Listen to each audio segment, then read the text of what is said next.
अगला क्वेश्चन है दोस्तों, तिलहन के उत्पादन में मध्य प्रदेश का कौन सा स्थान है। देखिएगा, मध्य प्रदेश में तिलहन के उत्पादन के लिए दूसरा स्थान इसको दिया गया है। मतलब मध्य प्रदेश में तिलहन उत्पादन के लिए, तिलहन उत्पादन में दूसरा स्थान है एमपी का। ठीक है, तो महत्वपूर्ण है। देश में यदि कहा जाए मध्य प्रदेश का कौन सा स्थान है तिलहन के उत्पादन में, दूसरा स्थान है। तो ये भी कृषि के दृष्टि से महत्वपूर्ण है। आपको पता है कि मध्य प्रदेश को 5 बार कृषि कर्मंड का अवार्ड भी मिल चुका है। मतलब मध्य प्रदेश जो है तो कृषि के क्षेत्र में भी बहुत अव्वल राज्य है। ठीक है, कृषि प्रधान राज्य है। तो देखेंगे यहाँ की अर्थव्यवस्था का प्रमुख आधार जो है तो कृषि है। आगे देखेंगे, अगला क्वेश्चन यहाँ देखेंगे। अगला क्वेश्चन है, मध्य प्रदेश का लखनऊ किसे कहा जाता है। ये रिपीट हुआ, पूरा क्वेश्चन ये आ चुका है। मध्य प्रदेश का लखनऊ दोस्तों सिवनी को कहते हैं, सिवनी। यहाँ आपको मैं लोकेशन में दिखा रहा हूँ, है ना। सिवनी कहाँ है, यहाँ देख सकते हैं। ये देखेंगे, अगला मैप है यहाँ पास। ये देखिएगा, यहाँ पास सिवनी जिला है, यहाँ ढक गया है, देख सकते हैं ऊपर करके, ये देखें, है ना। यहाँ ये सिवनी जिला है, यहाँ सिवनी लिखा है, ये सिवनी जिला है यहाँ। ठीक है ना। तो यही जो है तो मध्य प्रदेश के लखनऊ के नाम से जाना जाता है। और अभी हमने आपको बताया था ग्वालियर के किला के बारे में, देख सकते हैं ग्वालियर का लोकेशन, ये ग्वालियर जिला है यहाँ पास, है ना। और ग्वालियर संभाग भी अपने आप में एक। ठीक है, तो इस प्रकार से ये लोकेशन है। आगे देखेंगे, अगला क्वेश्चन है। अगला क्वेश्चन है दोस्तों, माही नदी की लंबाई कितनी है। ये भी क्वेश्चन आ चुका है। माही नदी की लंबाई जो है 543 किलोमीटर है। देखेंगे, मध्य प्रदेश की ये एक ऐसी नदी है कि विश्व की एकमात्र ऐसी नदी है जो कर्क रेखा को 2 बार काटती है। एक बार धार जिले से, माही नदी का उद्गम धार जिले से होता है और ये बांसवाड़ा राजस्थान होते हुए पुनः वापस आती है। तो एक बार यहाँ जाते समय और एक बार आते समय जो है तो कर्क रेखा को काटती है। और इस प्रकार से जो है तो कर्क रेखा को 2 बराबर या कि 2 बार काटने वाली नदी कौन सी है, माही नदी है, विश्व की एकमात्र नदी है। तो महत्वपूर्ण है दोस्तों, माही नदी का उद्गम कहाँ से हुआ है, धार से। ठीक है ना। तो इस प्रकार से क्वेश्चन भी पूछा जा चुका है। और धार के इतिहास के बारे में तो बता दिया गया कि मांडू वगैरह यहीं आते हैं। ठीक है ना। और धार में ही प्रसिद्ध औद्योगिक स्थल पीथमपुर आता है, जिसे भारत का डेट्राइट कहा जाता है दोस्तों। तो ये सारी चीज़ें प्रसिद्ध है। आगे देखेंगे, यहाँ भोपाल है, लिखा है भोपाल शहर का संस्थापक कौन है। महत्वपूर्ण है, भोपाल शहर के संस्थापक दोस्त मोहम्मद खान थे। कौन थे संस्थापक, दोस्त मोहम्मद खान थे, भोपाल शहर के संस्थापक माने जाते हैं। ठीक है दोस्तों। तो इस प्रकार से एक बार इसका भी लोकेशन देख लेते हैं कि कहाँ पास जो है तो धार है और कहाँ पास भोपाल है। यहाँ देखेंगे धार जिला है, यहाँ पीथमपुर है, प्रसिद्ध मांडू वगैरह के किले हैं। और ये देखेंगे मध्य प्रदेश की राजधानी भोपाल यहाँ पास है। ठीक है, ये भोपाल हो गई। तो इस प्रकार से लोकेशन भी देखते चले दोस्तों, तो अच्छा होगा। बहुत सारी चीज़ें आपको रटने न पड़ेंगी, बल्कि थोड़ा ध्यान आएगा, देखने से ही चीज़ें क्लियर होंगी।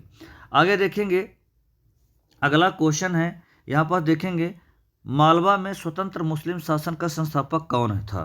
क्या मालवा में स्वतंत्र मुस्लिम शासन का संस्थापक कौन था, दिलदार खान गौरी था। महत्वपूर्ण है, देखेंगे मालवा में स्वतंत्र मुस्लिम सत्ता को धारण करने वाला कौन था, दिलदार खान गौरी था। महत्वपूर्ण है दोस्तों।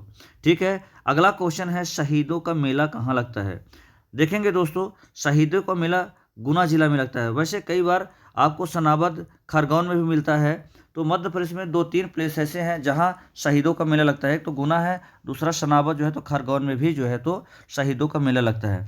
प्रसिद्ध बात यह है कि शहीदों की मंदिर भी है, मुरैना जिला में शहीदों की मंदिर भी है। याद रखेंगे, मुरैना जिला में शहीदों की मंदिर भी स्थित है। तो ये सारे फैक्ट क्वेश्चन हैं, इनसे क्वेश्चन बन सकते हैं, आते ही और आया ही है। ये कांस्टेबल क्वेश्चन है कि शहीदों का मेला कहाँ लगता है।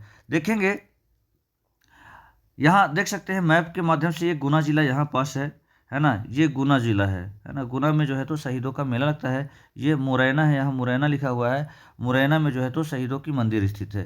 तो ये सारी चीज़ें महत्वपूर्ण हैं। आगे देखेंगे, अगला क्वेश्चन है यहाँ पास।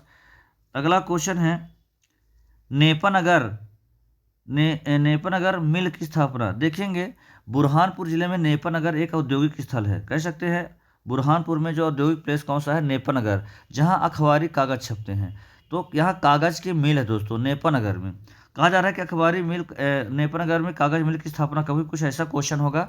ये एग्जैक्ट क्वेश्चन मिला नहीं है बच्चों के माध्यम से, है ना। अतः देखेंगे, यदि है अखबारी कागज मिल की स्थापना कब हुई थी, तो 1947 से 56 के बीच में हुई थी।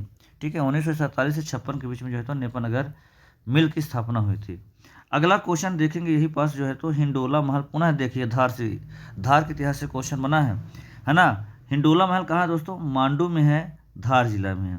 ठीक है, मांडू में है, धार जिला में। तो यहाँ देखेंगे दोस्तों, यहाँ हमने अभी बताया नेपानगर बुरहानपुर, तो एक नज़र यहाँ देख सकते हैं कहाँ है, देखेंगे ये यहाँ पास बुरहानपुर जिला है, ये देख सकते हैं आप। बुरहानपुर में नेपानगर है, और नेपानगर के कागज मिल के लिए जो है तो चांदनी ताप विद्युत केंद्र स्थापित किया गया है। चांदनी ताप विद्युत केंद्र से बिजली का सप्लाई होता है। ठीक दोस्तों, तो ये सारी चीज़ें महत्वपूर्ण हैं। देख सकते हैं शायद जो बुरहानपुर जिला है, खंडवा से पूर्वी निमाड़ से बना था। पूर्वी निमाड़ किसे कहते हैं? खंडवा को। दोस्तों यहाँ देखेंगे पश्चिमी निमाड़ किसे कहा जाता है? खरगोन को।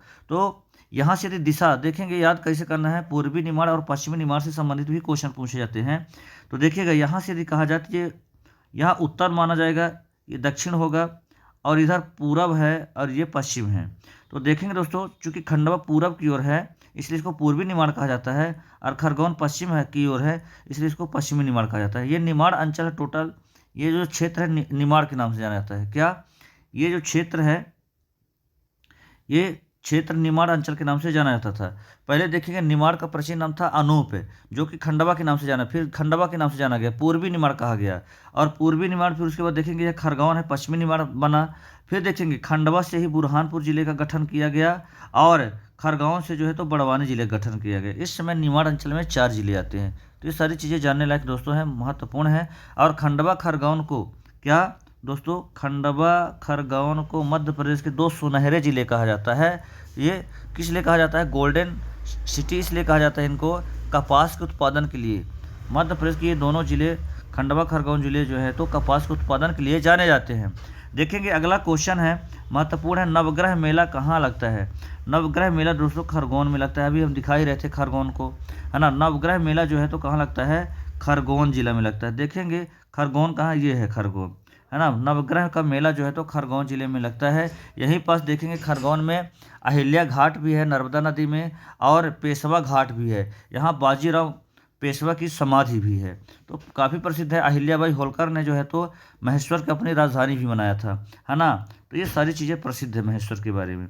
ठीक है, आगे देखेंगे नवग्रह मेला के बाद देखें 20वां क्वेश्चन है, ढाई सीढ़ी का मस्जिद, महत्वपूर्ण है। ढाई सीढ़ी मस्जिद कहाँ स्थित है? देखेंगे ढाई सीढ़ी जो मस्जिद है भोपाल में है, और सबसे महत्वपूर्ण बात तो यह है कि एशिया की सबसे छोटी मस्जिद है।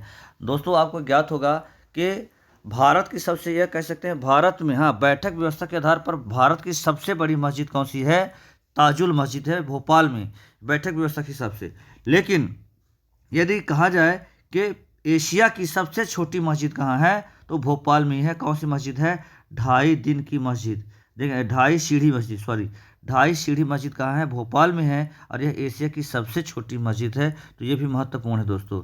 देखेंगे अगला क्वेश्चन है, देखिएगा अगला क्वेश्चन है, यहाँ पास 21वां क्वेश्चन है, जो कि ये कांस्टेबल पेपर में आ चुके हैं। मध्य प्रदेश का सबसे बड़ा बांध कौन सा है? मध्य प्रदेश का सबसे बड़ा बांध, देखिएगा दोस्तों, जैसे ज्ञात किताबों में मिलता है, बरगी डैम को कहा जाता है। बरगी डैम, ये बरगी डैम कहाँ है? नर्मदा नदी की सहायक नदी बरगी में बना हुआ है ना। बरगी कहाँ है? नर्मदा की सहायक नदी है, ये जबलपुर में है।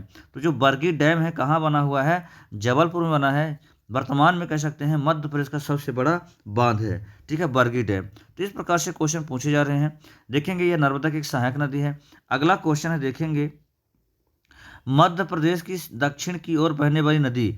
देखिएगा ऑप्शन हमको क्लियर नहीं मिल पाया है, क्वेश्चन ढंग से मिल नहीं पाया है, तो ऑप्शन तो नहीं पता, लेकिन आपको मध्य प्रदेश की कौन सी नदियाँ दक्षिण की ओर बह रही हैं, यदि उनमें से कोई ये एक ऑप्शन ये रहा होगा तो पक्का आपसे क्वेश्चन बन ही जाना है। मध्य प्रदेश की दक्षिण की ओर बहने वाली नदियाँ कौन है? वेनगंगा। वेनगंगा नदी परसवाड़ा पठार सिवनी से निकलती है, और ये दक्षिण की ओर जाती है ना, और वर्धा से जाके संगम कर लेती है। यहाँ देखेंगे अगली नदी, यहाँ मैंने वर्धा भी बताया है। वर्धा जो है तो बैतूल के वर्धन शिखर से निकलती है, और ये दक्षिण की ओर बहते हुए महाराष्ट्र में वैनगंगा और वर्धा का संगम होता है। इसी संगम को प्राणहिता के नाम से जाना जाता है। महाराष्ट्र में इस संगम को किस नाम से जाना जाता है?